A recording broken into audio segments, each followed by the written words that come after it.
సీమోను, వీరికంటే నీవు నన్ను ఎక్కువగా ప్రేమించుచున్నావా అని అడగగా అతడు, అవును ప్రభువా, నేను నిన్ను ప్రేమించుచున్నానని నీవే ఎరుగుదువని ఆయనతో చెప్పాను. యేసు, నా గొర్రె పిల్లలను మేపుమని అతనితో చెప్పాను. హల్లెలూయా, హల్లెలూయా. ఇక్కడ మనం ఆలోచన చేసినట్లయితే కనుక ఎవరు మనకి కనిపిస్తున్నారని మనం ఆలోచన చేస్తే పేతురు గారు మనకి కనిపిస్తున్నారు. అయితే యేసు ప్రభు పేతురుని అడుగుతున్న ప్రశ్న ఏంటంటే, పేతురు, నీవు నన్ను ప్రేమిస్తున్నావా అని అడిగాడు. ఎప్పుడైతే యేసు ప్రభు పేతురుని ఈ మాట అడిగాడో వెంటనే పేతురు దగ్గర నుంచి వచ్చిన జవాబు ఏంటో తెలుసా? అవును ప్రభువా, నేను నిన్ను ప్రేమిస్తున్నాను అన్నాడు. హల్లెలూయా, హల్లెలూయా. ఇదే మాట ప్రభు పేతురుని మరొక 2 సార్లు అడిగినట్లుగా మనం చూస్తున్నాం. కంటిన్యూ మనం చదువుకుంటూ వెళ్తే చదవండి 16వ వచనం. మరలా ఆయన, యోహాను కుమారుడైన సీమోను, నన్ను ప్రేమించుచున్నావా అని 2వసారి అతనిని అడుగగా అతడు, ప్రభువా, నేను నిన్ను ప్రేమించుచున్నానని నీవే ఎరుగుదువని ఆయనతో చెప్పాను. ఆయన, నా గొర్రెలను కాయుమని చెప్పాను. హల్లెలూయా, హల్లెలూయా. మరలా 2వసారి ప్రభు అడిగాడు, పేతురు, ప్రేమిస్తున్నావా అని అడిగాడు. మళ్ళీ వెంటనే పేతురు అన్నాడు, అవును ప్రభువా, నేను నిన్ను ప్రేమిస్తున్నాను ప్రభువా అని చెప్పాడు. మరలా కొద్ది క్షణం అలా ఎదరికి వెళ్తూ ఉన్నారు. మళ్ళీ ప్రభువు కేకేశారు, మరలా పేతురు, ఏంటి ప్రభువా, ఏంటి నీ బాధ ఏంటి చెప్పు అన్నట్టుగా ప్రభువుని పేతురు అంటున్నాడు. మరలా మనం చదివితే 17వ వచనం మనం చదివితే, 3వసారి ఆయన, యోహాను కుమారుడైన సీమోను, నన్ను ప్రేమించుచున్నావా అని అతనిని అడిగాను. నన్ను ప్రేమించుచున్నావా అని 3వసారి తన్ను అడిగినందుకు పేతురు వ్యసనపడి,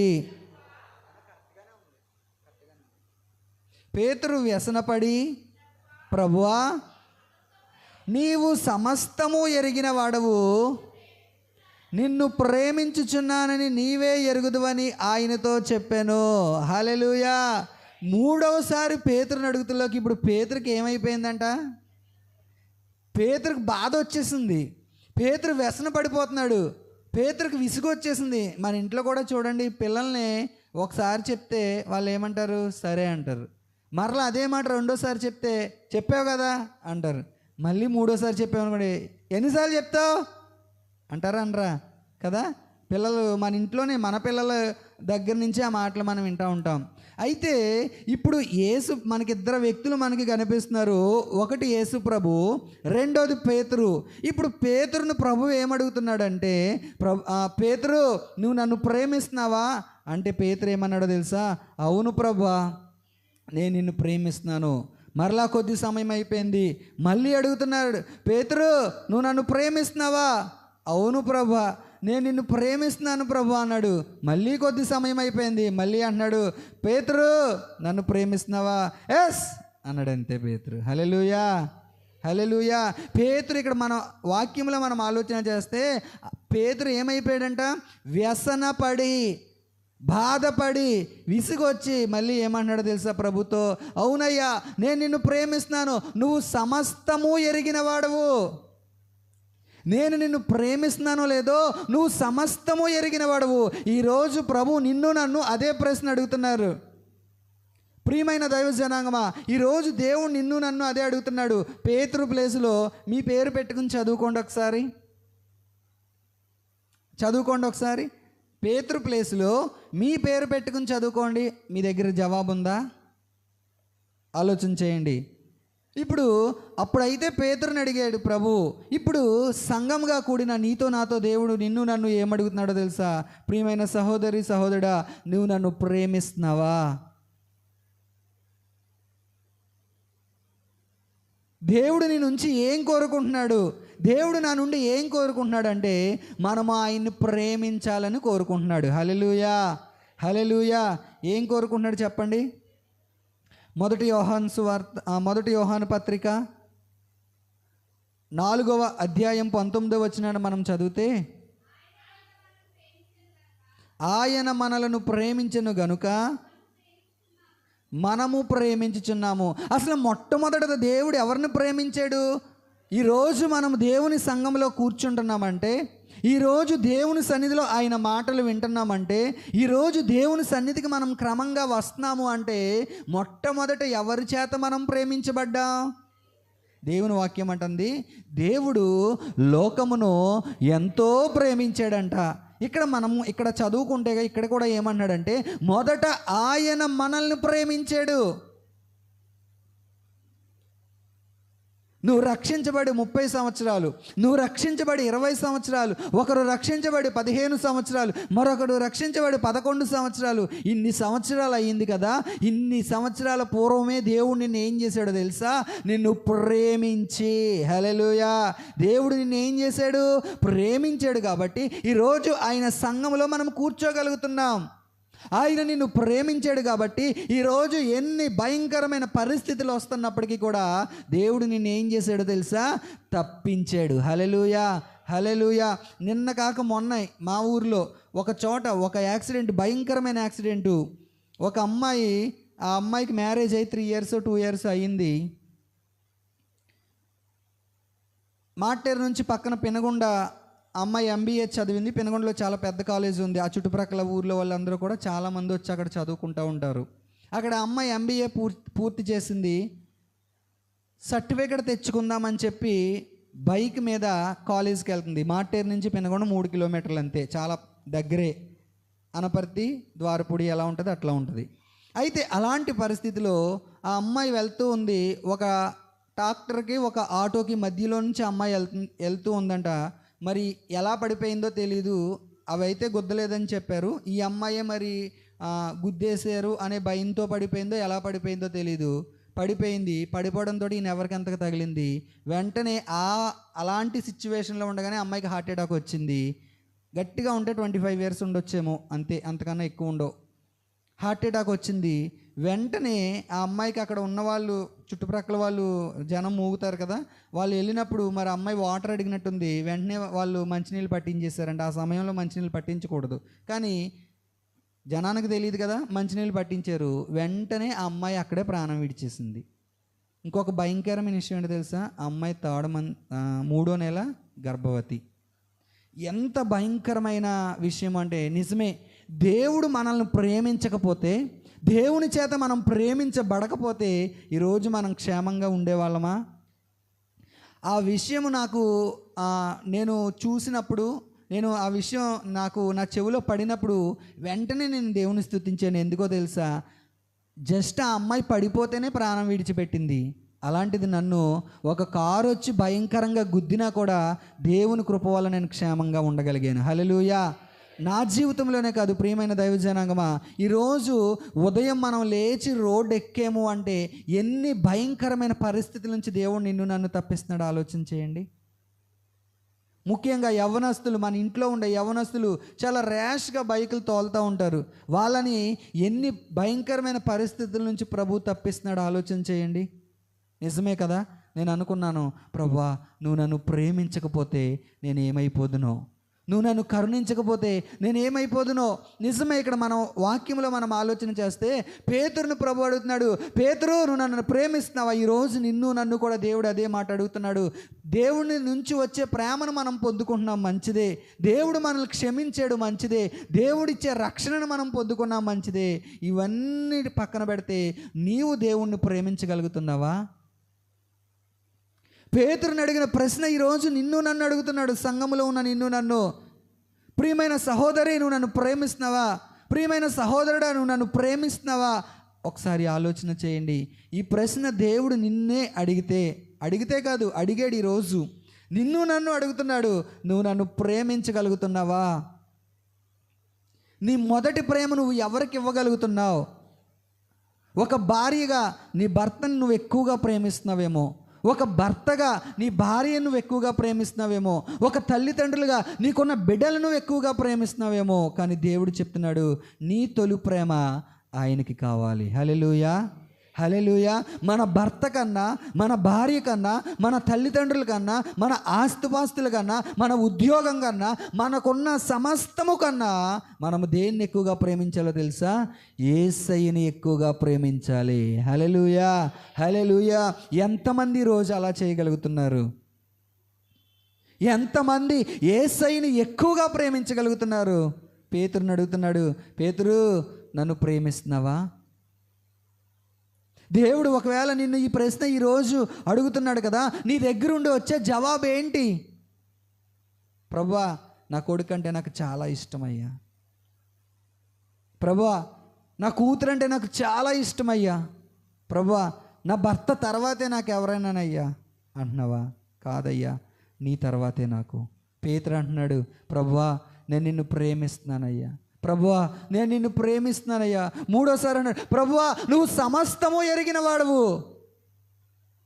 పైకి మనం చెప్తాం కదా, కొన్నిసార్లు ఆరాధనలో చెప్తాం, I love you Jesus, I love you dad, I love you ma'am.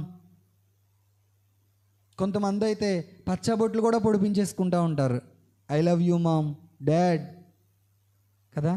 కానీ తల్లిదండ్రుల మాట వింటారా? ఆ డాడ్ మామ్ అని ఎంచుకున్న వాళ్ళనే మనం పరిశీలిస్తే తల్లిదండ్రుల మాటే లెక్క చేయరు. ఈరోజు మనము కూడా ప్రభు బిడ్డలుగా ప్రభు సన్నిధికి వస్తున్నావు, మంచిదే. కానుకలు ఇస్తున్నావు, మంచిదే. దశంభాగాలు తెచ్చిస్తున్నావు, మంచిదే.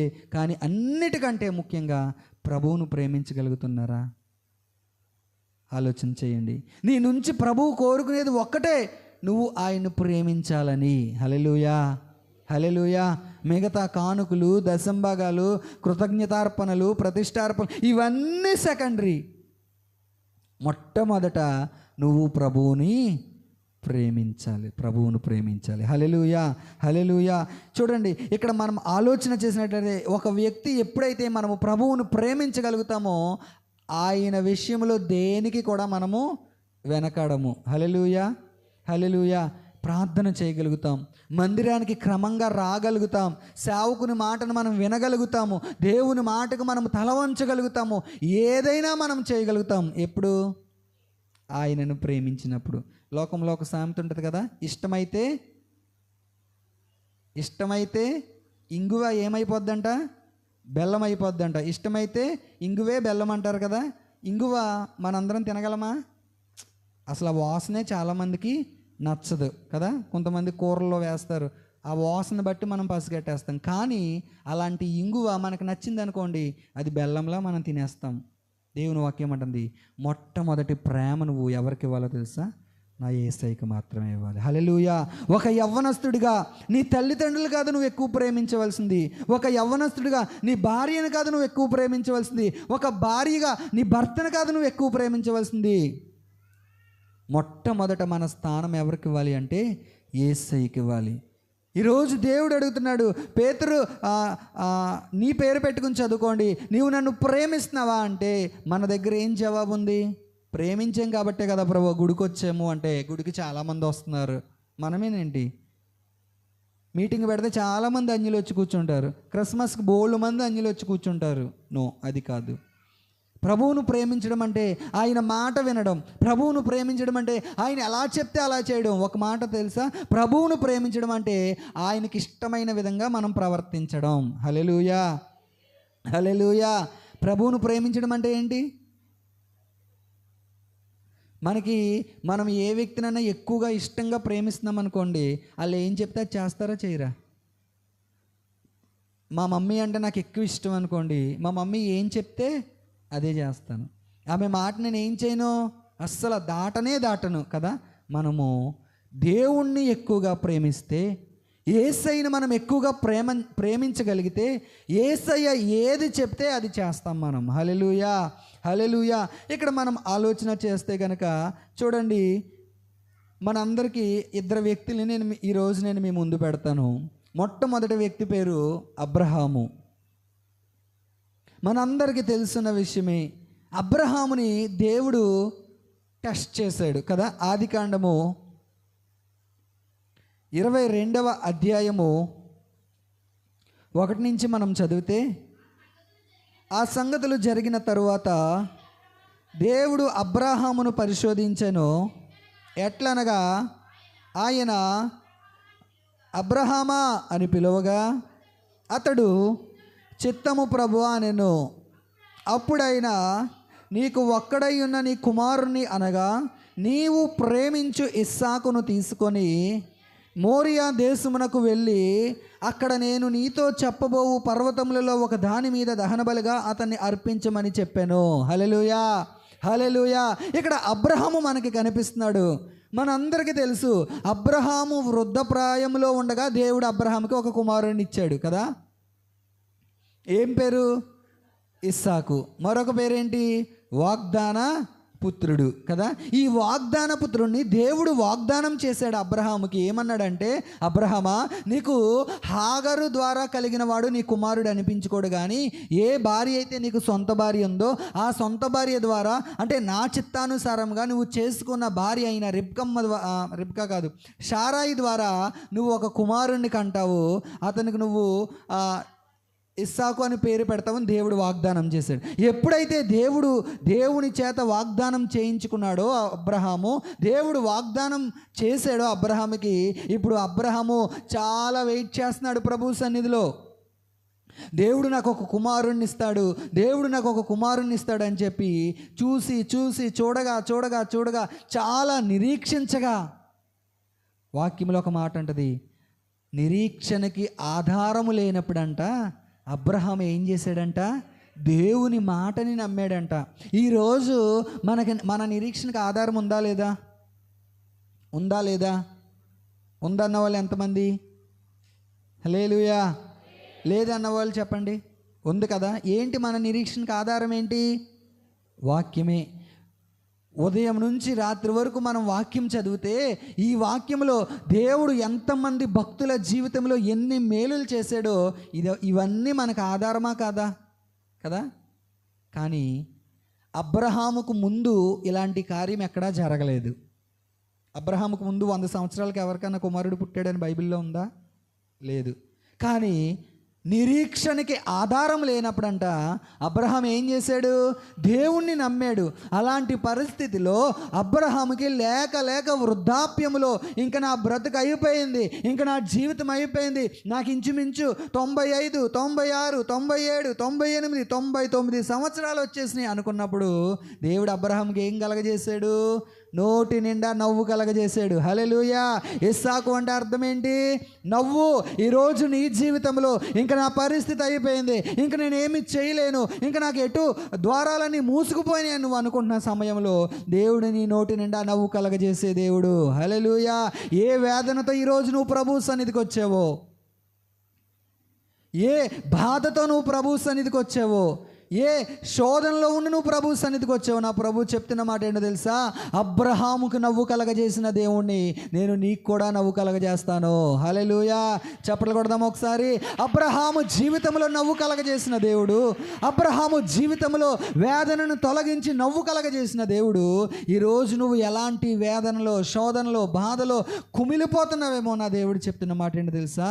నేను నీకు నవ్వు కలగజేస్తాను. హల్లెలూయా, హల్లెలూయా. ఇక్కడ మనం ఆలోచన చేస్తే ఇప్పుడు నవ్వు కలగజేసిన దేవుడు మరలా అబ్రహాముని ఏం చేస్తున్నాడంట? పరిశోధించడం మొదలుపెట్టాడంట. 1వ వాక్యంలో అక్కడ మొదటి వచనంలో అంటున్నాడు కదా, దేవుడు అబ్రహామును ఏం చేశాడు? పరిశోధించాడు. సరదాగా మనం ఆలోచన చేస్తే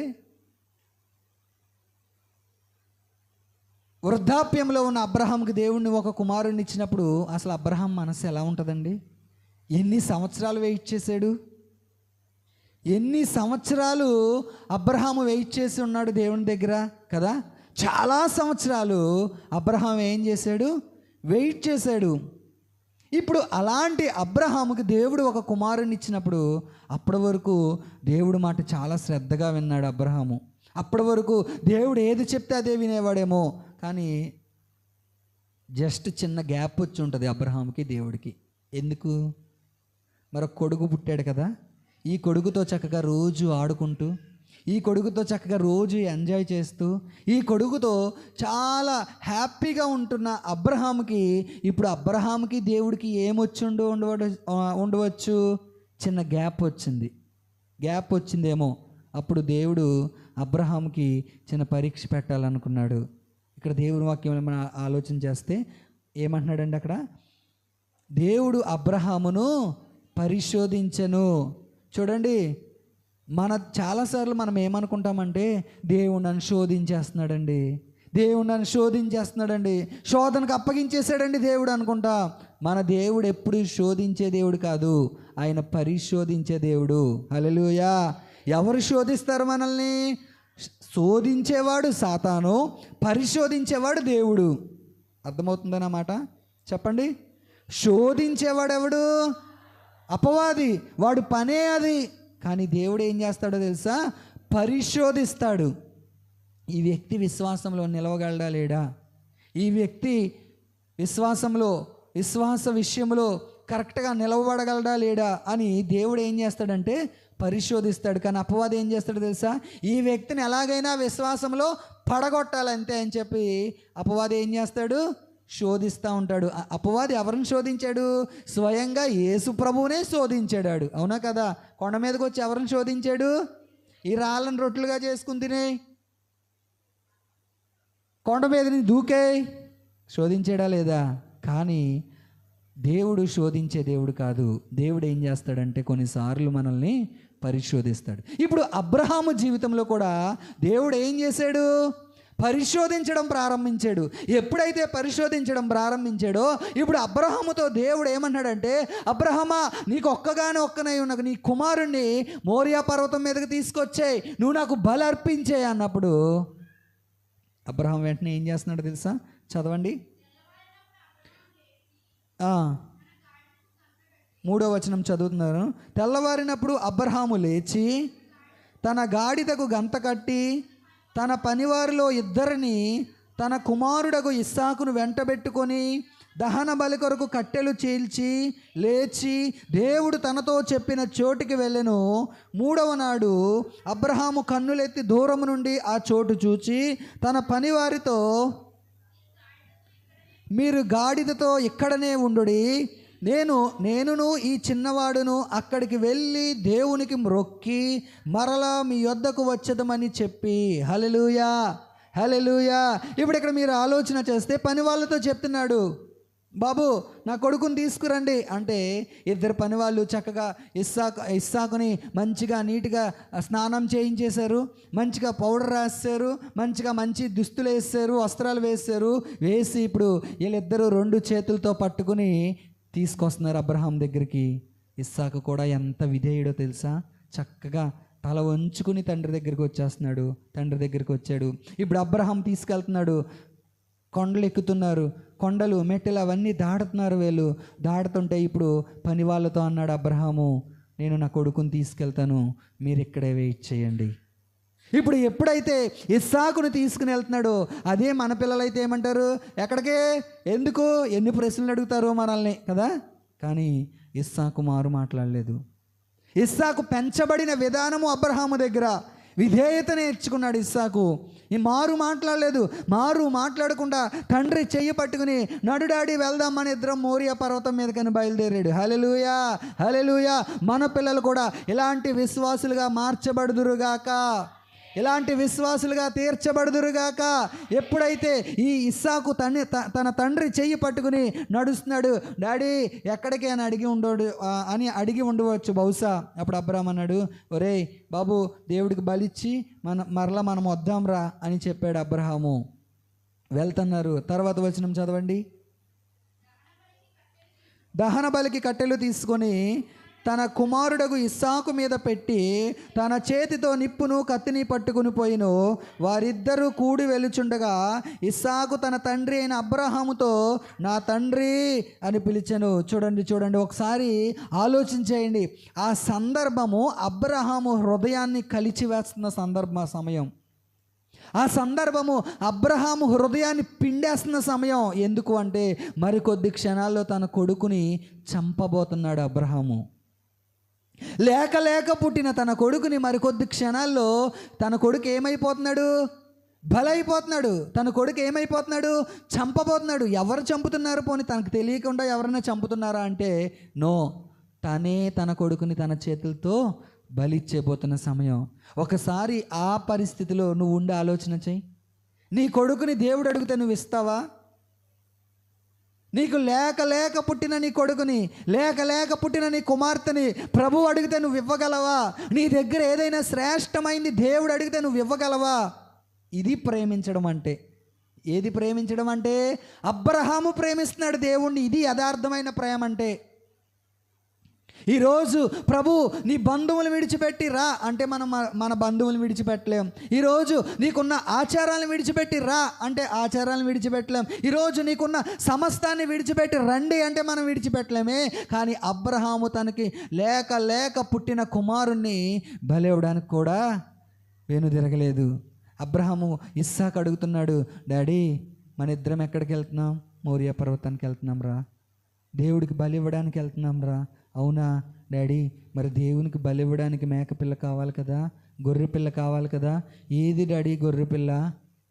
అలాంటి పరిస్థితులు అబ్రహాము హృదయం ఎలా ఉంటుందో ఒకసారి అబ్రహాము ఆ ప్లేస్లో మీరుండి ఆలోచన చేయండి. ఇస్సాకు ప్లేస్లో మీ పిల్లల్ని పెట్టి ఆలోచన చేయండి ఒకసారి. అబ్రహాము హృదయం అంతా వేదనతో నిండిపోయింది. అబ్రహాము హృదయం అంతా వేదనతో, బాధతో నిండిపోయింది. అయినప్పటికీ కూడా అబ్రహాం ఏం చేస్తున్నాడు తెలుసా? దేవునికి ఇయ్యడానికి వెనుతిరగలేదు. హల్లెలూయా, హల్లెలూయా. విశ్వాసుల వీరుల జాబితాలో అబ్రహాము పేరు ఉండడానికి గల కారణం ఏంటో తెలుసా? ఇదే. విశ్వాసులకు తండ్రి అని అబ్రహాం ఎందుకు పిలువబడ్డాడంటే ఇందుకే. మనం ఏం చేస్తామంటే కొన్నిసార్లు విశ్వాసం, కొన్నిసార్లు అవిశ్వాసం, కొన్నిసార్లు భక్తి, కొన్నిసార్లు భక్తిహీనత, ఇలాగ మనలో ఎన్నో చోటు చేసుకుంటూ ఉంటాయి. కానీ అబ్రహాము జీవితం ఎలాగుందో తెలుసా? విశ్వాసులకు మాదిరిగా. అబ్రహాము జీవితం ఎలాగుందో తెలుసా? దేవుడిని ప్రేమిస్తున్నాడు అనడానికి రుజువై ఉన్నది అబ్రహాము జీవితం. ఈరోజు నువ్వు దేవుణ్ణి ప్రేమిస్తున్నావు అనడానికి ఏది రుజువు? ఏది విడిచిపెట్టావు నువ్వు దేవుని కోసం? ఎవరిని విడిచిపెట్టావు నువ్వు దేవుని కోసం? దేన్ని నువ్వు దేవునికి ఇవ్వగలుగుతున్నావు? నీ ప్రేమని దేవునికి చూపించడానికి ఏ విషయంలో నువ్వు ముందుకు వస్తున్నావు ఆలోచన చెయ్యి. చిన్న సినిమాని జయించగలుగుతున్నామా? చిన్న సీరియల్ని జయించగలుగుతున్నామా? లోక ఫ్యాషన్ని మనం జయించగలుగుతున్నామా? ఆలోచన చేయండి. యవ్వనస్తులు ఆలోచన చేయవలసిన సమయం, పెద్దవాళ్ళు ఆలోచన చేయవలసిన సమయం. ఒక విశ్వాసిగా దేవుని కోసం నువ్వు ఏమి విడిచిపెడుతున్నావు? ప్రేమించేదా యేసు రాజా, నిన్నే ప్రేమించేదా. ప్రేమించేదా యేసు రాజా, నిన్నే ప్రేమించేదా. ప్రేమించేదా, ప్రేమించేదా, ప్రేమించేదా, ప్రేమించేదా. నా ప్రాణమున్నంత వరకు నీ మట్టిలో చేరే వరకు, నా ప్రాణమున్నంత వరకు నీ మహిమలో చేరే వరకు. హల్లెలూయా. ఇలాంటి పాటలు ఎన్నో పాడతాం. నిజంగా ప్రేమించగలుగుతున్నారా ప్రభువుని? మనకు మైక్ దొరకాలి కానీ ప్రభువా నీ కోసం అది చేస్తా, నీ కోసం ఇది చేస్తా, నీ కోసం అలాగుంటా, నీ కోసం ఇలాగుంటా, ఎన్ని పాటలో మనం ప్రభువుని పాడతాం. కానీ నిజంగా నీ క్రియల్లో ప్రభువును ప్రేమించగలుగుతున్నావా? పేతురుని ప్రభు అడిగితే పేతురు చెప్తున్నాడు, ప్రభువా నేను నిజముగా ప్రేమిస్తున్నానయ్యా, నీ మనసుకు తెలుసు ప్రభువా నేను నిన్ను ఎలా ప్రేమిస్తున్నానో. చెప్పగలవా? ఆ మాట నువ్వు ప్రభుతో చెప్పగలవా? అబ్రహాము ఎలాంటి భయంకరమైన పరిస్థితిలో వెళ్తున్నాడో అయినా తన విశ్వాసాన్ని కోల్పోలేదే, అయినా ప్రభువు మీద తనకున్న ప్రేమ తగ్గిపోలేదే. ఆలోచన చేయి, ఆలోచన చేయి. ఈరోజు నీ ప్రేమ ఎలాగుంది? భక్తి ఆరంభంలో నీ ప్రేమ ఎలాగుంది? నిజమే, భక్తి ఆరంభంలో ఏ పాటలు పాడుకునేవాళ్ళం? ప్రేమించేదా యేసురాజా, నా ప్రాణం ఉన్నంత వరకు, నేను మట్టిలో చేరే వరకు, నేను నీ దగ్గరికి మహిమలో చేరే వరకు నిన్నే ప్రేమిస్తానయ్యా. ఎన్ని పాటలు పాడేవాళ్ళమో ఆదిలో. ఆ ప్రేమ ఉందా? దేవుడు అంటున్నాడు ప్రకటన గ్రంథంలో ఒక సంఘంతో అంటాడు, నీ మీద తప్పు ఒకటి మోపవలసినది, మొదట ఉండిన ప్రేమను నీవు వదిలేసావు. ఈరోజు దేవుడు నీతో నాతో మాట్లాడుతున్నాడు. నువ్వు భక్తికి వచ్చిన ఆరంభంలో, నువ్వు ప్రభువుని నమ్ముకున్న ఆరంభంలో ఎంతసేపు ప్రభుతో గడిపేదానివి? పరిచర్య అంటే ముందుండేదానివి, పాటలంటే ముందుండేదానివి, వాక్యం అంటే ముందుండేదానివి. కానీ ఈరోజు ఏమైపోయింది? అది అలాంటి అనుభవాలన్నీ ఏమైపోయినాయి మనకి? ఈరోజు అలాంటి అనుభవాలు ఏమైపోయినాయి? ఈరోజు పాటలు అయిపోయాక ఆరాధనకి వెళ్దాంలే, ఆరాధన అయిపోయాక వాక్యానికి వెళ్దాంలే. ముందొచ్చి ప్రార్థన కంటే ముందొచ్చి ఎంతమంది మోకాలు వేసి ప్రార్థన చేయగలుగుతున్నారు? అయ్యో, ఈరోజు సేవకుడు పరిచర్య నిమిత్తం దూర ప్రదేశం వెళ్తాడే. అయ్యో, ఈరోజు పరిచర్య నిమిత్తం సేవకులు తిరుగుతారే. సేవకులకి క్షేమస్థితి ఇవ్వండి ప్రభువా, సేవకుల్ని క్షేమంగా మా మధ్యకి నడిపించండి ప్రభువా. పరిచర్య నిమిత్తము ఆయా గ్రామాలు తిరిగి తిరిగి తిరిగి అలసిపోయి వాళ్ళు వస్తారే, వాళ్ళకి క్షేమస్థితి ఇవ్వండి ప్రభు అని ఎంతమంది మోకాలు వేసి ప్రార్థన చేయగలుగుతున్నారు? దేవుని సన్నిధిలో ఆలోచన చేయండి. తొలి దినాల్లో ఎలా ప్రార్థన చేసేవాళ్ళం? తొలి దినాల్లో ఎలాంటి భక్తి చేసేవాళ్ళం? తొలి దినాల్లో దేవుణ్ణి ఎంత ఎక్కువగా ప్రేమించేవాళ్ళం? తొలి దినాల్లో దేవునికి ఎంత ఎక్కువగా ఇచ్చేవాళ్ళం? తొలి దినాల్లో దేవునితో ఎంత ఎక్కువ సహవాసం చేసేవాళ్ళం? ఈరోజు చేయగలుగుతున్నారా? ఈరోజు చర్చిలో ఒక కార్యక్రమం అంటే మనం ముందుండగలుగుతున్నామా? చర్చిలో ఒక పని అంటే మనము ముందు అడుగు వేయగలుగుతున్నామా? ఒక పరిచర్య అంటే నేను చేస్తానండి ఈ పని, ఈ పరిచర్య నాకు అప్పచెప్పండి, ఈ పరిచర్యలో నేను నా వంతు సహకారం నేను అందిస్తాను అని ఒక యవ్వనస్తుడిగా నువ్వు అనగలుగుతున్నావా? ఒక యవ్వన సహోదరిగా నువ్వు అనగలుగుతున్నావా? ఆలోచన చేయండి. ఒక క్రైస్తవుడిగా మనం ఎలాగైపోవాలో తెలుసా? పాట పాడడానికి రెడీగా ఉండాలి, వాక్యానికి సమయం ఇస్తే వాక్యం చదవడానికి రెడీగా ఉండాలి, అవసరమైతే పాకి పని చేయడానికైనా సరే మనం రెడీగా ఉండాలి. హల్లెలూయా! అర్థమవుతుందన్నమాట. నేను పాటలే పాడతానండి, అలాంటి పనులు నేను చేయనండి, నో. ఈరోజు బలముగా వాడబడుతున్న దైవజనులు, ఈరోజు బలమైన పెద్ద పెద్ద పరిచర్య చేస్తున్న దైవజనులు అందరూ ఒకప్పుడు పాకి పని చేసిన వాళ్ళు, ఒకప్పుడు కంచాలు కడిగిన వాళ్ళే, ఒకప్పుడు బాత్రూమ్స్ కడిగిన వాళ్ళే. ఈరోజు మనకు అలాంటి పరిచర్య అప్పచెప్తే మనం ఎలా చేయాలో తెలుసా? అది ఒక భాగ్యముగా మనము ఎంచుకోవాలి. హల్లెలూయా, హల్లెలూయా. ఏ పనైనా మనం చేయగలగాలి. దేవుని వాక్యాన్ని మనం ఆలోచన చేస్తే పేతురుని అడుగుతున్నాడు, నన్ను ప్రేమిస్తున్నావా పేతురు? అబ్రహాం అని అంటున్నాడు, నీకు ఒక్కనైనా కుమారుని తీసుకొచ్చాయి, నువ్వు నాకు బలి ఇచ్చేయి అంటే అబ్రహాము ఆ కుమారుణ్ణి బలి ఇవ్వడానికి కూడా ఏం చేయలేదు తెలుసా? వెను తిరగలేదు. అబ్రహాము హృదయం పిండబడుతుంది. అబ్రహాము హృదయము, అయ్యో ఇంకొద్ది క్షణాల్లో నా కొడుకు చనిపోబోతున్నాడు, నా కొడుకుని నా చేతులతో నేనే చంపబోతున్నాను అని అబ్రహాము హృదయం ఎంత వేదనతో నిండిపోయిందో ఆలోచన చేయండి ఒకసారి. చదవండి, కంటిన్యూషన్ చదవండి.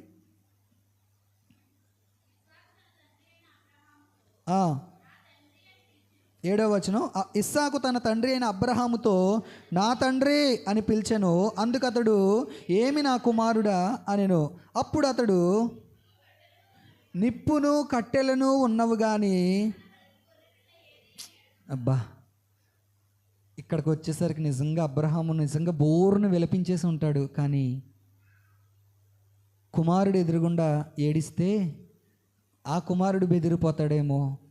ఆ కుమారుడు ఇప్పటి వరకు విశ్వాసంతో నా కూడా వచ్చాడు కదా, ఇప్పుడు నేను ఏడిస్తే ఆ కుమారుడు విశ్వాసంలోంచి తొలగిపోతాడేమో, ఇప్పుడు ఆ కుమారుడు విశ్వాసంలోంచి దూరం అయిపోతాడేమో, ఇప్పుడు ఈ కుమారుడు పరిగెత్తుకుని పారిపోతాడేమో అని చెప్పి ఒకవైపు గోడ వైపుకి అలా చూసుకుంటూ కళ్ళు తుడుచుకుంటూ మళ్ళీ కుమారుడి వైపు ఇలా తిరిగి అంటాడు, కుమారుడా, నా కుమారుడా, దేవుడే దహన బలికి గొర్రె పిల్లను చూచుకొనెను. సరే, ఇప్పుడు ధైర్యం వచ్చింది ఇస్సాకి. ఏమొచ్చింది ఇస్సాకి? ఓకే, దేవుడు చూసుకుంటాడు కదా, ధైర్యం వచ్చింది. మరలా కొన్ని అడుగులు ఎదరికేశారు. ఇప్పుడు దహన బలి అర్పించవలసిన సమయం వచ్చింది. ఏ బలి? దహన బలి. ఇప్పుడు కట్టెలన్నీ పేర్చేశారు. ఇలా రౌండ్గా కట్టెలన్నీ పేర్చాడు. ఇప్పుడు దాన్ని నుప్పు అంటించాడు. ఇప్పుడు ఆ పైన లెక్క ప్రకారం ఏముండాలి అక్కడ? గొర్రె ఉండాలి, గొర్రె పిల్ల ఉండాలి దహన బలికి. ఇప్పుడు ఎప్పుడైతే ఈ దహన బలికి గొర్రె పిల్ల కావాలో, ఇప్పుడు ఇస్సాకుని అబ్రహాము తీసుకెళ్ళాడు. చెయ్యి పట్టుకుని తీసుకెళ్ళి పడుకోబెట్టాడు. అప్పుడు కూడా కనీసం ఇస్సాకు మారు మాట్లాడట్లేదే. ఒకసారి అడిగాడు ఇస్సాకు, ఏమని? డాడీ, ఏది గొర్రె పిల్ల? మన ఇద్దరము దహన బలి అర్పించాలి కదా, మన ఇద్దరము దేవుణ్ణి ప్రేమిస్తున్నాం కదా, మన ఇద్దరము దేవుని మాటకి విధేయత చూపుతున్నాం కదా, మన ఇద్దరము దేవుని మాటకి లోబడిన వాళ్ళం కదా, ఇప్పుడు గొర్రె పిల్ల ఏదని ఒక్కసారి అడిగాడు. వెంటనే తండ్రి అన్నాడు, యెహోవా ఈరే, దేవుడే చూచుకుంటాడమ్మా, దేవుడే చూచుకుంటాడు నాన్న అని ఎప్పుడైతే అబ్రహాము ఇస్సాకుతో చెప్పాడో, ఇస్సాకు మారు మాట్లాడలేదు. ఇప్పుడు ఇస్సాకుని తీసుకొచ్చాడు, ఎత్తుకున్నాడు. ఆ బలిపీఠము మీద, ఆ పేర్చబడిన కట్టెల మీద ఇప్పుడు అబ్రహామును పడుకోబెట్టాడు. ఇస్సాకుని అబ్రహాము పడుకోబెట్టాడు, నుప్పండించాడు. ఇప్పుడు ఏం చేస్తున్నాడు తెలుసా? ప్రభువా, ఇదిగో నీకేనయ్యా ఈ బలి, నీకే, నా కుమారుని నీకు అర్పిస్తున్నానని చెప్పి కత్తి ఎత్తాడు. అంతే. చదవండి ఒకసారి. అప్పుడు అబ్రహాము తన కుమారుణ్ణి వధించుటకు తన చెయ్యి చాపి కత్తి పట్టుకొనగా, యెహోవా దూత పరలోకము నుండి అబ్రహామా, అబ్రహామా అని పిలిచాను. ఎప్పుడైతే ఇంకా వేసేయాలి, కత్తితో మెడ తెగ నరికేయాలి, బలి అర్పించేయాలి, అంతే కత్తి ఎత్తాడు. నిజంగా అలాంటి సమయాన్ని మీరు ఆలోచన చేస్తే అబ్రహాము హృదయం ఒకసారి ఆలోచన చేయండి. కనీసం ఎవరైనా రోడ్డు మీద చనిపోతేనే మన కళ్ళతో మనం చూడలేమే, వెంటనే మన కళ్ళంట నీళ్ళు వచ్చేస్తాయి. అలాంటి పరిస్థితిలో మన సొంత కుమారుణ్ణి మన చేతులతో మనం చంపుకోవడం ఇంకెంత నరకం ఆలోచన చేయండి, ఇంకెంత బాధో ఆలోచన చేయండి. ఎత్తాడు. ఎప్పుడైతే కత్తి ఎత్తాడో వెంటనే పరలోకము నుండి దేవదూతలు పిలుస్తున్నాయి అబ్రహాముని. దేవుని స్వరం అబ్రహాముకి నడుతుంది, అబ్రహామా, అబ్రహామా. ఏమంటున్నాడండి అక్కడ? అబ్రహామా, అబ్రహామా అని అతన్ని పిలిచాను. అందుకతడు చిత్తము ప్రభు అనెను. ఎప్పుడైతే ఈ మాటలు అబ్రహాము చెవున పడుతున్నాయో అప్పుడు కూడా అబ్రహాం ఏమన్నాడు తెలుసా? ప్రభువా, ఇది నీ చిత్తమయ్యా, నీకు ఇది ఇష్టమయ్యా, నీకు ఎలాగ ఇష్టమైతే నేను అలాగా చేస్తానయ్యా అని చెప్పి ప్రభు చిత్తానికి లోబడ్డాడు అబ్రహాము. ఎవరి చిత్తానికి లోబడ్డాడు? ప్రభువు చిత్తానికి. ఈరోజు ఒక విషయంలో ఏదైనా ఒక నిర్ణయం తీసుకోవాల్సి వచ్చినప్పుడు ప్రభువు చిత్తానికి మనం లోబడగలుగుతున్నామా? ఈరోజు ఏదైనా నీ జీవితంలో ఒక విషయాన్ని, ఒక విధానాన్ని, లేదంటే ఏదైనా ఒక నిర్ణయము, బలమైన విషయం కోసం ఒక నిర్ణయం తీసుకోవాల్సి వచ్చినప్పుడు ప్రభు చిత్తం మీద నువ్వు లోబడగలుగుతున్నావా? ప్రభు చిత్తానికి నువ్వు అప్పగించగలుగుతున్నావా? ప్రభువా, ఏదేమైనా ఈ ఉద్యోగం నాకు రావడం నీ చిత్తమైతే నువ్వు ఇవ్వండి ప్రభువా, నేను ఆ వ్యక్తిని వివాహం చేసుకోవడం నీ చిత్తమైతే. ప్రార్థన చేయగలుగుతున్నావా? అలాగా నువ్వు ప్రార్థన చేయగలుగుతున్నావా? ఏదైనా ఈ వ్యాపారం నేను పెట్టడం నీ చిత్తమా? ఈ చదువు చదవడం నీ చిత్తమా? ఈ ఉద్యోగంలో జాయిన్ అవ్వడం నీ చిత్తమా? అడుగుతున్నారా ప్రభుని? అడగాలి. మన సొంత నిర్ణయాలతో మనం వెళ్ళిపోయామనుకోండి, చాలా దెబ్బలు తినేస్తాం. కానీ దేవుని దగ్గర ఒక మాట తీసుకుని మనం ఎదురుకెళ్ళామనుకోండి, ఎన్ని శోధనలు వచ్చినా, ఎన్ని భయంకరమైన పరిస్థితులు మన జీవితంలో అలుముకున్నా సరే దేవుడు ఏం చేస్తాడో తెలుసా? వాటన్నిటిలోంచి దేవుడు సునాయాసంగా దేవుడు మనల్ని బయటికి తీసుకొస్తాడు. హల్లెలూయా, హల్లెలూయా. నీ జీవితంలో నువ్వేం కోరుకోవాలో తెలుసా? దేవుని చిత్తాన్ని కోరుకోవాలి. ఈరోజు నువ్వు నష్టపోవడానికి గల కారణం ఏంటో తెలుసా? ఈరోజు నువ్వు కృంగిపోవడానికి గల కారణం ఏంటో తెలుసా? ఈరోజు నువ్వు భయంకరమైన పరిస్థితులు కూడా నువ్వు వెళ్ళిపోవడానికి గల కారణం ఏంటో తెలుసా?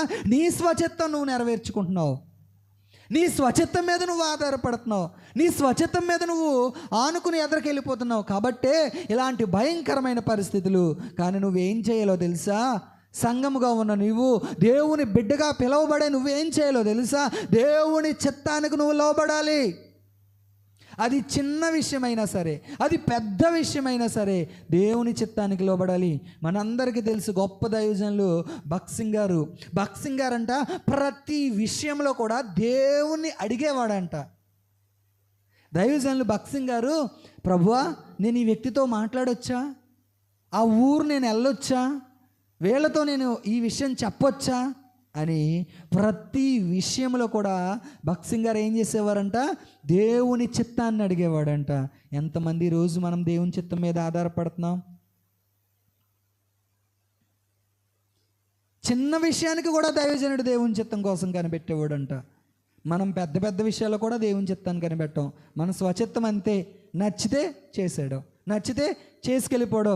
అయ్యో మనకొక దేవుడు ఉన్నాడే, ఆలోచన చెప్పే దేవుడు ఉన్నాడే, మాట ఇచ్చే దేవుడు ఉన్నాడే, మార్గాన్ని సరళం చేసే దేవుడు ఉన్నాడే, దేవుని వాక్యం ఉందే, కొద్ది క్షణాలు ప్రార్థన చేద్దాం, కొద్ది క్షణాలు వాక్యం చదువుదాం, వాక్యంలో దేవుడు మనకి ఏం చెప్తున్నాడో కొద్ది క్షణాలు దేవుని చిత్తం కోసం కనిపెడదామనే ఆలోచన లేకుండా మన స్వచిత్తం మీద మనం నడుచుకుంటూ వెళ్ళిపోతాం, మన స్వచిత్తం మనం నెరవేర్చుకుంటూ వెళ్ళిపోతాం. కాబట్టి కొన్నిసార్లు మన జీవితంలో కన్నీరు, కొన్నిసార్లు మన జీవితంలో వేదన, కొన్నిసార్లు మన జీవితంలో బాధలు. ఎందుకు అంటే మన స్వచిత్తం. కొన్నిసార్లు వైవాహిక జీవితాల్లో కూడా ఆ భార్యాభర్తల మధ్య బంధము ఎందుకు నిలబడట్లేదు అంటే మన స్వచిత్త ప్రకారం చేసేస్తున్నాం కాబట్టి. అలా కాదు, ఒక వ్యక్తికి వివాహము కుదర్చాలన్నా, ఒక వ్యక్తి తన లైఫ్ పార్ట్నర్ని ఎన్నుకోవాలన్నా ఏం చేయాలో తెలుసా? ప్రభువా ఈ వ్యక్తి నా జీవితంలోకి రావడము నీ చిత్తమేనా? ఉద్యోగం ఉందనో, మంచి కట్నం ఇస్తున్నారనో, మంచి అందంగా ఉందనో ఇవన్నీ కాదు, ప్రభువు చిత్తం మన జీవితంలో జరగాలి. హల్లెలూయా, హల్లెలూయా. నేను నిజంగా చెప్పగలను, నాకు సువర్ణ మ్యాచ్ వచ్చినప్పుడు నేను తనని చూడకుండానే ముందు ప్రార్థన చేసుకున్నాను. తన కూడా అంతే, నన్ను చూడకుండానే ముందు ప్రార్థన చేసుకుంది. ఎప్పుడైతే మా ఇద్దరికి దేవుడు జవాబిచ్చాడో అప్పుడు నేను మా పెద్దలతో, తన వాళ్ళ పెద్దలతో మాట్లాడడం జరిగింది. హల్లెలూయా. ప్రతి విషయంలో కూడా ఏం జరగాలి? దేవుని చిత్తం మన జీవితంలో జరగాలి. ఎప్పుడైతే మన జీవితంలో దేవుని చిత్తము మన జీవితంలో జరిగిందో, ఎన్ని భయంకరమైన సమస్యలు మనకు ఎదురొచ్చినా సరే మనం ధైర్యంగా ఎదరికి వెళ్ళగలుగుతాం. హల్లెలూయా, హల్లెలూయా. ఇప్పుడు అబ్రహాం అన్నాడు, ప్రభువా నీ చిత్తమే, నీ చిత్తం ప్రభువా అంటున్నాడు. ఇప్పుడు అబ్రహాంతో దేవుడు అన్నాడు, అబ్రహమా, చదవండి, ఆ చిన్నవాని మీద చేయి వేయకము, అతన్నేమియో చేయకము, నీకు ఒక్కడై ఉన్న నీ కుమారుణ్ణి నా కీయ వెనుక తీయలేదు గనుక నీవు దేవునికి భయపడువాడవని. చూడండి చూడండి చూడండి, ఎప్పుడు రుజువు చేసుకున్నాడు అబ్రహాము? ఎప్పుడు అబ్రహాము జీవితంలో విశ్వాసం రుజువయ్యింది?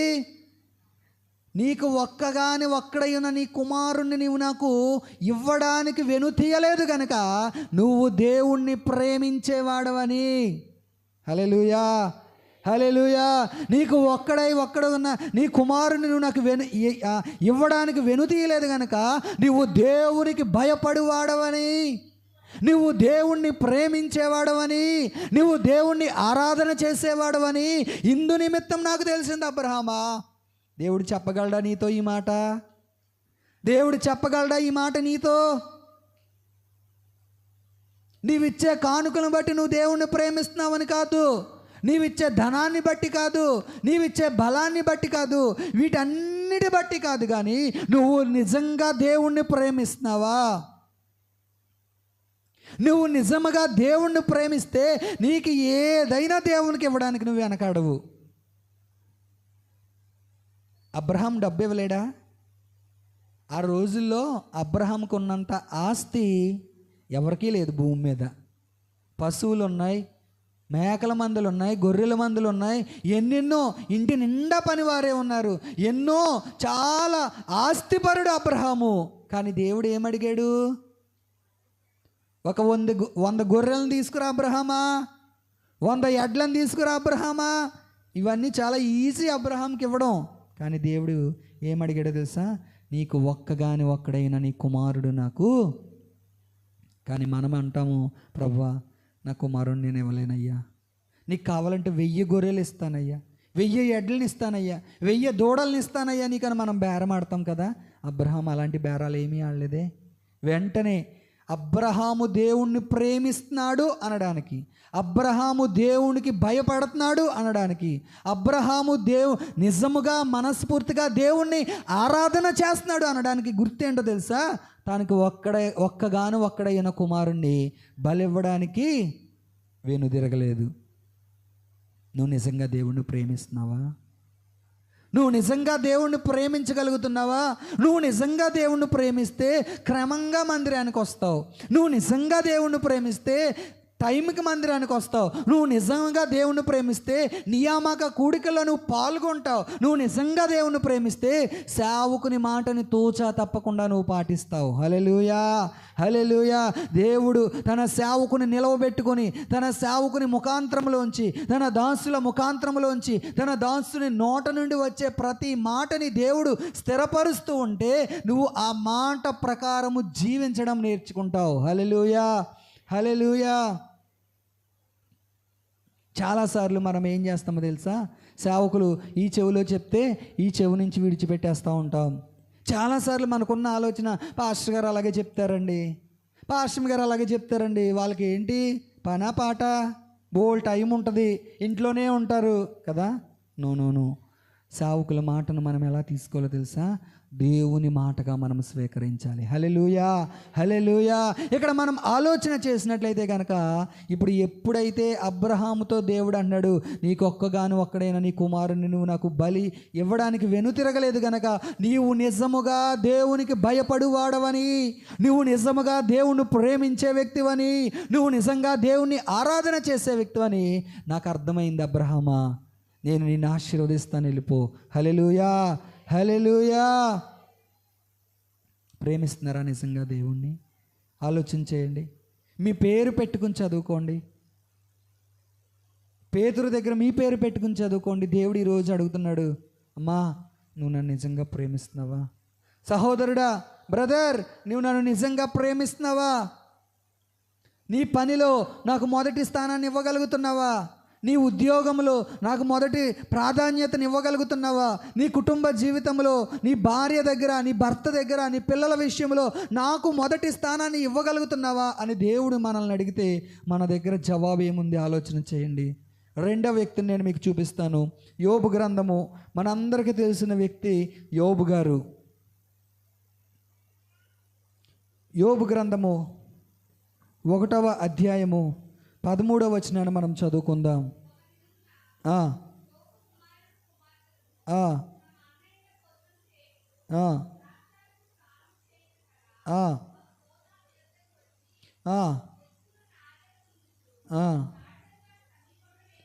చూడండి ఇక్కడ అంటాడు కదా, ఒక దినమున యోబు కుమారులను కుమార్తెలను తమ అన్న ఇంట భోజనము చేయిచు ద్రాక్షారసము పానము చేయిచుండగా ఒక దూత అతని యొద్దకు వచ్చి, ఎద్దులు నాగలి దున్నుచు గాడిదలు వాటి సమీపమున మేయిచుండగా షబాయిలు వాటి మీద పడి వాటిని పట్టుకొని పోయి ఖడ్గముతో పనివారిని హతము చేసిరి. జరిగినది నీకు తెలియచేయుటకు నేను ఒక్కడనే తప్పించుకొని వచ్చి ఉన్నానెను. యోబు దగ్గరికి ఒక వ్యక్తి వచ్చాడు.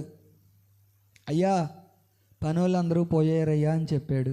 అవునా, ఓకే అన్నాడు. మరలా అలా కూర్చున్నాడు. మళ్ళీ ఇంకో వ్యక్తి వచ్చాడు. చదవండి. అతడు ఇంకా మాట్లాడుచుండగా మరి ఒకడు వచ్చి, దేవుని అగ్ని ఆకాశము నుండి పడి గొర్రెలను పనివారిని రగులబెట్టి కాల్చివేసెను. దానిని నీకు తెలియజేయుటకు నేనొక్కడినే తప్పించుకొని వచ్చి ఉన్నాను నేను. ఇంకో పని మనిషి వచ్చాడు. అయ్యా యోబు గారు, మన పరిస్థితి అయిపోయిందండి, మనకున్న గొర్రెలన్నీ చచ్చిపోయినాయండి, ఆకాశంలోంచి అగ్ని వచ్చి పడిందండి, మన పని వాళ్ళు పోయారు, మన గొర్రెలు పోయినాయి అని చెప్పాడు. యోబు మరలా, అయ్యో అవునా, ఇలాగే మాట్లాడుతున్నాడు. ఇంకా మాట్లాడుతుంటే ఏమైందో చూడండి. అతడు ఇంకా మాట్లాడుచుండగా మరి ఒకడు వచ్చి, కల్దీయులు 3 సమూహములుగా వచ్చి ఒంటెల మీద పడి వాటిని కొనిపోయి ఖడ్గము చేత పనివారిని చంపిరి. నీకు దానిని తెలియజేయుటకు నేనొక్కడినే తప్పించుకొని వచ్చి ఉన్నానెను. మరొకడు వచ్చాడు, మళ్ళీ ఇంకో బ్యాడ్ న్యూస్ తీసుకొచ్చాడు. పోనీ అక్కడితో అవునా అయ్యో అన్నాడు. మళ్ళీ ఇంకొకడు వచ్చాడు, చదవండి. అతడు మాట్లాడుచుండగా వేరొకడు వచ్చి నీ కుమారులను నీ కుమార్తెలను తమ అన్న ఇంట భోజనము చేయించు ద్రాక్షారసము పానము చేయించుండగా గొప్ప సుడిగాలి అరణ్య మార్గముగా వచ్చి ఆ ఇంటి 4 మూలల కొట్టగా అది యవ్వనుల మీద పడినందున వారు చనిపోయిరి. చూడండి చూడండి చూడండి, దెబ్బ మీద దెబ్బ అంటాం కదా మనం. తనకున్న పనివారు చనిపోయారు, తనకున్న ఆస్తి పోతూ ఉంది. ఇప్పుడు చివరికి ఏమైపోయిందో తెలుసా? తనకున్న కుమారులు కుమార్తెలు కూడా ఏమైపోయారు? చనిపోయారు. అబ్రహాము విషయంలో మనం ఆలోచన చేసినప్పుడు ఒక్కడైన కుమారుణ్ణి తీసుకొచ్చాయంటే దేవునికి బలి ఇవ్వడానికి తీసుకెళ్ళిపోయాడు అబ్రహాము. ఒక్కడే. అక్కడ ఎంతమంది? ఒక్కడే. కానీ ఇక్కడ ఎంతమందో తెలుసా? తన కుమారులు కుమార్తెలు మొత్తం అందరూ చనిపోయారు. యోబు గారి జీవితంలో మనం ఆలోచన చేస్తే ఒక్క దెబ్బ తగిలితేనే మనము విలవిల్లాడిపోతామే. ఇప్పుడు యోబు జీవితంలో మనం ఆలోచన చేస్తే తనకున్న సమస్తము పోయింది, తనకున్న ప్రతిదీ పోతూ ఉంది. తనకున్న కుమారులు చనిపోయారు, తనకున్న కుమార్తెలు చనిపోయారు, తనకున్న యావత్తు నాశనం అయిపోయింది. ఏమన్నా ఉందా? పోనీ ఆస్తి ఉందా? పిల్లలు లేకపోయినా పర్వాలేదండి, ఆస్తి ఉంది కదా, ఆస్తిని చూసి బ్రతికేవచ్చండి. పోనీ ఒకవేళ పనోళ్ళు ఉన్నారా? అయ్యో ఆస్తి పోతే పోయిందండి, పనోళ్ళు ఉన్నారు కదా చక్కగా చేసి పెడతారు, వాళ్ళని చూసి బ్రతికేస్తాం. పోనీ ఆస్తి పోయింది, పనోళ్ళు పోయారు, ఒంటెలు పోయినాయి, సమస్తము పోయింది. పోనీ పిల్లలు ఉన్నారా? అయ్యో పిల్లల్ని చూసి బతికేస్తానంటానికి పిల్లలు ఉన్నారా? పిల్లలు కూడా లేరు. మొత్తం యోబుకి ఒకేసారి దెబ్బ మీద దెబ్బ, దెబ్బ మీద దెబ్బ, దెబ్బ మీద దెబ్బ. చూడండి, తనకున్న ఆస్తి పోయింది, పనివారు పోయారు, చివరికి ఎవరు పోయారో తెలుసా?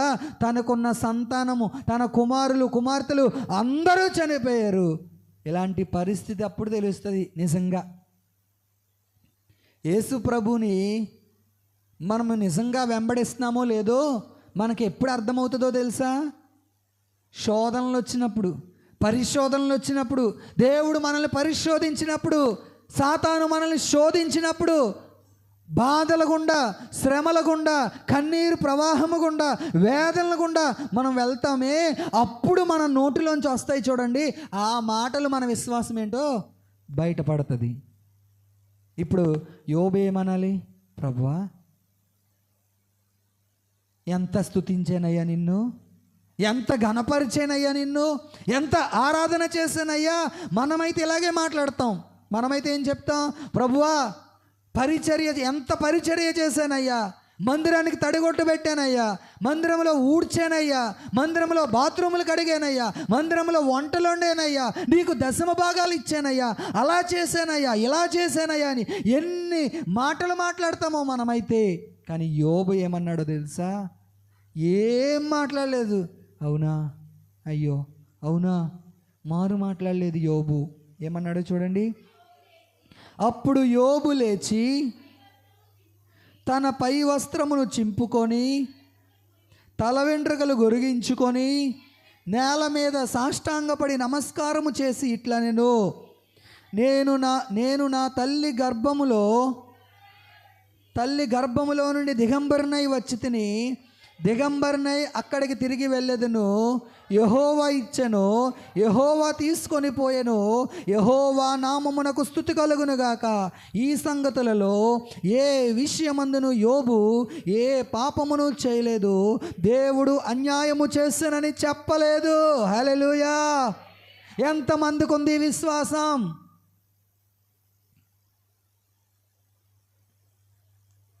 మన ప్రార్థనకి జవాబు కొంచెం లేట్ అయితే,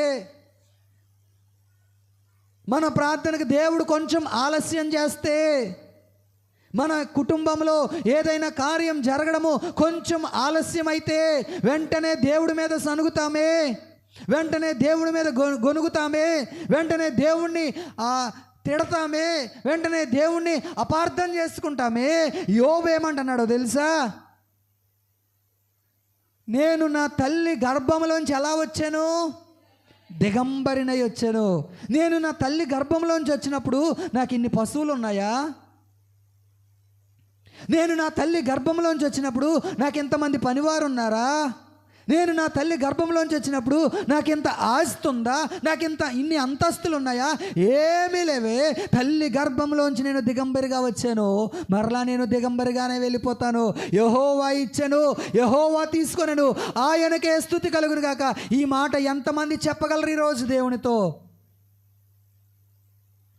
నువ్వు పరిశోధించబడుతున్నప్పుడు, నువ్వు శోధించబడుతున్నప్పుడు ఈ మాట చెప్పగలవా దేవునితో?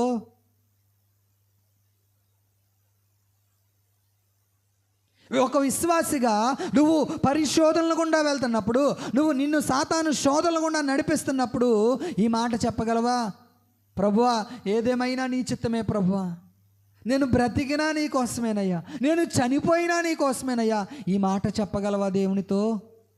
ఈరోజు క్రైస్తవులకి ఏం కావాలంటే ఆశీర్వాదాలే కావాలి. ఈరోజు క్రైస్తవులకి ఏం కావాలంటే దీవెనలే కావాలి. ఈరోజు క్రైస్తవులకి ఏం కావాలంటే అన్నీ దేవుడిచ్చే అన్నీ కావాలి. కానీ విశ్వాసంలో నిలబడడం క్రైస్తవుడికి రావట్లేదు. దేవుని చిత్తం చేయడం క్రైస్తవుడికి రావట్లేదు. దేవుని చిత్త ప్రకారం బ్రతకడం మనకు రావట్లేదు. మనకు ఎప్పుడు ఏం కావాలంటే దేవుడిచ్చే ఆశీర్వాదాలే కావాలి. దేవుడు మనకి మేలు మీద మేలు చేసేయాలి. దేవుడు మనకి మేడ మీద మేడ కట్టిచ్చేసేయాలి. దేవుడు మనకి ఉద్యోగాల్లో ప్రమోషన్ల మీద ప్రమోషన్లు ఇచ్చేయాలి. కానీ దేవుడు నువ్వు ఎలా ప్రేమిస్తున్నావు? దేవుడి కొరకు నువ్వేం ఇవ్వగలుగుతున్నావు? దేవుడికి నువ్వేం చేయగలుగుతున్నావు? నిన్ను రక్షించాడే, నిన్ను నీ కుటుంబాన్ని కట్టాడే, నీ కుటుంబ జీవితంలో ఎన్నో ఉపకారాలు, ఎన్నో మేలులు ఆయన చేశాడే. మనం ఏం చేస్తామో తెలుసా? ఏదైనా ఒక మేలు విషయంలో లేట్ అయితే, ఏదైనా ఒక ప్రార్థనకి జవాబు దేవుడు ఆలస్యంగా ఇస్తే, వెంటనే గతంలో మన జీవితంలో దేవుడు చేసిన మేలులన్నీ మర్చిపోతాం. అవునా కదా? ఆలోచన చేయాలి. గతంలో మన జీవితంలో ఎన్ని ఉపకారాలు చేశాడో, ఎన్ని మేలులు చేశాడో, ఎలాంటి పరిస్థితిలోంచి దేవుడు మనల్ని తప్పించాడో ఇవన్నీ మర్చిపోయి ఏదో ఒకటి ఆలస్యం అవుతుంది చూడండి, ఏదో ఒకటి లేట్ అవుతుంది చూడండి, దాన్ని మాత్రం గుర్తుపెట్టుకొని నాకేం చేశాడండి దేవుడు, నా జీవితంలో ఇంకా ఆలస్యంగానే ఉందండి అని చెప్పి దేవుడి మీద గొనుగుతూ ఉంటాం, దేవుడి మీద సనుగుతూ ఉంటాం. నిజంగా యోబు ఒకరి తర్వాత ఒకడు వచ్చాడు, అయ్యా నీకున్న పశువులు పోని అన్నాడు. మరొకడు వచ్చాడు, నీకున్న పనివారు చనిపోయారని. మరొకడు వచ్చాడు, ఫైనల్గా ఏమన్నాడు తెలుసా? నీకున్న పిల్లలు కూడా చనిపోయారు అన్నాడు. కానీ యోబు ఏమంటున్నాడు తెలుసా? యెహోవా ఇచ్చెను, యెహోవాయే తీసుకొను. మనం ఎలాంటి వాళ్ళమో తెలుసా? చెప్పమంటారా మనం ఎలాంటి వాళ్ళమో? యోబు భార్య ఉంది చూడండి, అక్క. ఆ అక్క లాంటి వాళ్ళు మాట మనం. అక్క ఏమంటుంది? యోబుని ఏమంటుంది? ఎందుకయ్యా, ఎందుకు నీకు భక్తి? చావు, దేవుణ్ణి దూషించి చచ్చిపో. కానీ యోబు తన నోటి మాట ద్వారా కూడా పాపము చేయలేదు. అక్కడ అంటున్నాడు కదా, దేవుడు అన్యాయము చేసినని చెప్పలేదు. ఎవరు? మనమైతే ఏమంటాం? అయ్యో దేవుడు నాకు ఎంత అన్యాయం చేశాడండి, దేవుడు నా జీవితంలో ఎంత అన్యాయం చేశాడండి అని మనం గుండెలు బాదుకుంటా ఉంటా. కానీ దేవుని వాక్యం అంటుంది, దేవుడు అన్యాయము చేయుట అసంభవము, సర్వశక్తుడకు దేవుడు అన్యాయము చేయుట అసంభవం అని దేవుని వాక్యం అంటుంది. మరి ఇక్కడ ఏం జరిగింది? యోబుకి అన్యాయం జరిగిందా? తనకున్న సమస్తము పోయిందా? తనకున్నది అంతా పోయినప్పటికీ కూడా యోబు ఏమన్నాడు తెలుసా? తన నోటి మాట ద్వారా కూడా దేవుణ్ణి యోబు దూషించలేదు. ఇది నిజంగా ప్రేమించడం అంటే. దేవుణ్ణి నిజంగా ప్రేమించడం అంటే ఏంటి? ఆశీర్వాదాలు వచ్చినప్పుడు అనుభవించడం, కష్టాలు వచ్చినప్పుడు దేవుని దూషించడమా? దేవుడు మనకు మేలు చేసినప్పుడు అనుభవించడం, దేవుడు మనకి కీడు చేసినప్పుడు దేవుణ్ణి దూషించడమా? నో. దేవుడు అంటున్నాడు, పేతురుని అడుగుతున్నాడు, పేతురు నువ్వు నన్ను నిజంగా ప్రేమిస్తున్నావా? ఇప్పుడు చెప్పండి, నేను ఇద్దరు వ్యక్తుల కోసం చెప్పాను కదా, ఈ ఇద్దరు వ్యక్తులు నిజంగా ప్రేమిస్తున్నారా, దేవుణ్ణి ప్రేమించట్లేదా? అబ్రహాము నిజంగా ప్రేమించాడా, ప్రేమించలేదా? యోబు నిజంగా ప్రేమించాడా, ప్రేమించలేదా? మూడవదిగా, నువ్వు నిజంగా దేవుణ్ణి ప్రేమిస్తున్నావా? నువ్వు నిజంగా దేవుణ్ణి ప్రేమించగలుగుతున్నావా? ఆలోచన చెయ్యి. నువ్వు నిజంగా దేవుణ్ణి ప్రేమించగలిగిన వ్యక్తివైతే కనుక దేవుని మాటకు విధేయత చూపిస్తావు. అబ్రహాం ఎలాగైతే దేవుని మాటకు విధేయత చూపించి తనకి ఒక్కడైన కుమారుని మోరియా పర్వతం మీదకి తీసుకెళ్ళిపోయాడో, అలా దేవుని మాటకు విధేయత చూపిస్తావు. ఒకవేళ శోధనలు, నిందలు, అవమానాలు, భయంకరమైన పరిస్థితులు కూడా నువ్వు వెళ్తూ ఉంటే గనక, యోబు ఎలాగైతే సర్వశక్తుడగు దేవుడు నాకు అన్యాయము చేశాడు అని చెప్పలేదు, తన నోటి మాటతో కూడా దేవుణ్ణి యోబు దూషించలేదు. ఒకే మాట అన్నాడు, యెహోవా ఇచ్చెను. ఏంటంట? దేవుడు ఇచ్చాడు, దేవుడు తీసుకున్నాడు, ఆయనకే స్తుతి కలుగునుగాక. అంటే ఒక విషయం తెలుసా, కష్ట సమయంలో కూడా యోబు ఏం నేర్చుకున్నాడో తెలుసా? యోబు ద్వారా మనం ఏం నేర్చుకోవాలో తెలుసా? దేవుణ్ణి స్తుతించడం నేర్చుకోవాలి. ఇది నిజంగా దేవుణ్ణి ప్రేమించడం అంటే. ఏది నిజంగా దేవుణ్ణి ప్రేమించడం? పేతురుని అడుగుతున్నాడు, పేతురు ప్రేమిస్తున్నావా? ఎస్ ప్రేమిస్తున్నాను. పేతురు ప్రేమిస్తున్నావా? ఎస్ ప్రేమిస్తున్నానయ్యా. పేతురు ప్రేమిస్తున్నావా? ఏంటి ప్రభువా ఎన్నిసార్లు అడుగుతావు? నువ్వు సమస్తం ఎరిగిన దేవుడవు, నా హృదయ స్థితి ఏంటో నువ్వు సమస్తము ఎరిగిన దేవుడు. పేతురు వ్యసన పడుతున్నాడంట. వ్యసనపడి ఏమన్నాడు తెలుసా? ప్రభువా ఎన్నిసార్లు అడుగుతావయ్యా, నా హృదయంలో నేను ఎలాగున్నానో, నేను ఎలా ప్రేమిస్తున్నానో, నిన్ను ఎలా వెంబడిస్తున్నానో, నీ మాట ఎలా వింటున్నానో. నువ్వు సమస్తము ఎరిగిన దేవుడవు. ఒకవేళ నువ్వు నోటితో నువ్వు చెప్పొచ్చు, Jesus I love you Jesus అని మనందరము నోటి మాటతో చెప్పొచ్చేమో, కానీ నీ హృదయాంతరంగాన్ని దేవుడు ఎరిగిన దేవుడు. హల్లెలూయా. ఆయనకి మరుగైంది ఏదైనా ఉందా? ఆయనకి రహస్యమైంది ఏదైనా ఉందా?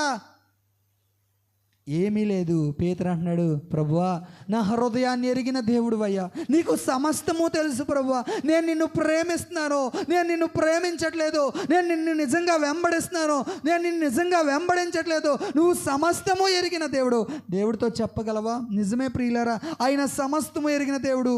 నువ్వు రహస్యంగా కార్చే కన్నీరు ఆయనకు తెలుసు, నువ్వు రహస్యంగా పడే వేదన ఆయనకు తెలుసు, నువ్వు రహస్యంగా నలిగిపోయే ఆ నలుగుబాటు జీవితం ముందు చూసారా, అది కూడా ప్రభువుకు తెలుసు. ఏ క్షణాన దేవుడు నిన్ను ఎత్తాలో, ఏ క్షణాన దేవుడు నిన్ను ఆశీర్వదించాలో, ఏ క్షణాన దేవుడు నీ కన్నీటిని తొడవాలో, ఏ క్షణాన దేవుడు నిన్ను ఒక ఉన్నతమైన స్థితిలో ఉంచాలో సమస్తము దేవునికి తెలుసు. హల్లెలూయా, హల్లెలూయా.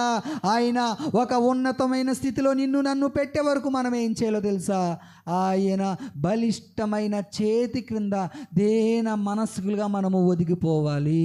హల్లెలూయా, హల్లెలూయా.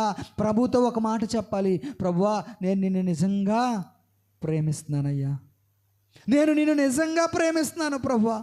నువ్వు నిజంగా ప్రేమించే వ్యక్తి అయితే నువ్వు ఎలాగుంటావు? నేను ఇంతవరకు దేవుడు మనతో చాలా విషయాల ద్వారా దేవుడు మాట్లాడాడు కదా. యోబుని, అబ్రహాముని దేవుడు మన ముందు ఉంచాడు.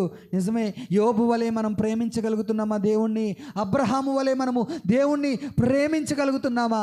ఆలోచన చేయండి, మోకరించండి, ప్రార్థన చేసుకుందాం. ఒక్కొక్క క్షణం ప్రార్థన చేద్దాం. ప్రతి ఒక్కరూ మోకరించాలి. ఎవరు అటు ఇటు వెళ్ళిపోవద్దు, ఇటు అటు దిక్కులు చూడొద్దు. ఎంతవరకు పరిశుద్ధాత్మ దేవుడు నీతో నాతో మాట్లాడాడు కదా. పేతురుని అడుగుతున్నాడు ప్రభు, పేతురు నన్ను ప్రేమిస్తున్నావా? ఈరోజు సంఘములో ఉన్న నిన్ను నన్ను ప్రభు అడుగుతున్నాడు, ప్రియమైన సహోదరి నన్ను ప్రేమిస్తున్నావా? తమ్ముడు నన్ను ప్రేమిస్తున్నావా? అన్నా నన్ను ప్రేమిస్తున్నావా అని దేవుడు నిన్ను అడిగితే నీ దగ్గర ఏంటి జవాబు? చెప్పగలవా? నిజముగా చెప్పగలవా? ఆయనతో నిజముగా, అయ్యా నేను నిన్ను ప్రేమిస్తున్నానయ్యా, దేవా నేను నిన్ను ప్రేమిస్తున్నాను ప్రభువా చెప్పగలవా? ఒక్క క్షణము కన్నీరు కార్చి ఆయన సన్నిధిలో కన్నీటితో చెప్పగలవా దేవునితో? ప్రేమించేదా యేసు రాజా, నిన్నే ప్రేమించేదా, ప్రేమించేదా యేసు రాజా, నిన్నే. అందరూ పాడాలి. ప్రేమించేదా, ప్రేమించేదా, ప్రేమించేదా ప్రేమించేదా నా ప్రాణము. ప్రతి ఒక్కళ్ళు పాడాలి, అందరూ కన్నీటితో. అవునయ్యా, నా ప్రాణమున్నంత వరకు నే మట్టిలో చేరేవా. నా ప్రాణమున్నంత వరకు, నా ప్రాణమున్నంత వరకు నీ మహిమలో చేరేవర. ప్రార్థించేదా యేసు రాజా, నిన్నే ప్రార్థించేదా. చప్పట్లు కొడుతూ పాడదామా ప్రతి ఒక్కళ్ళు. నిన్నే ప్రార్థించేదా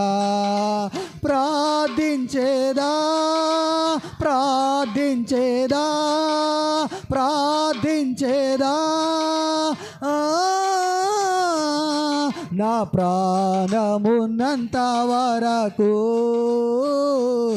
నే మట్టిలో చేరే వరకు, నా ప్రాణమున్నంత వరకు నే మహిమలో చేరే వరకు, నా ప్రాణమున్నంత వరకు నే మహిమలో చేరే వరకు ఆరాధించెదా యేసు రాజా, నిన్నే ఆరాధించేదా యేసు రాజా, నిన్నే ఆరాధించేదా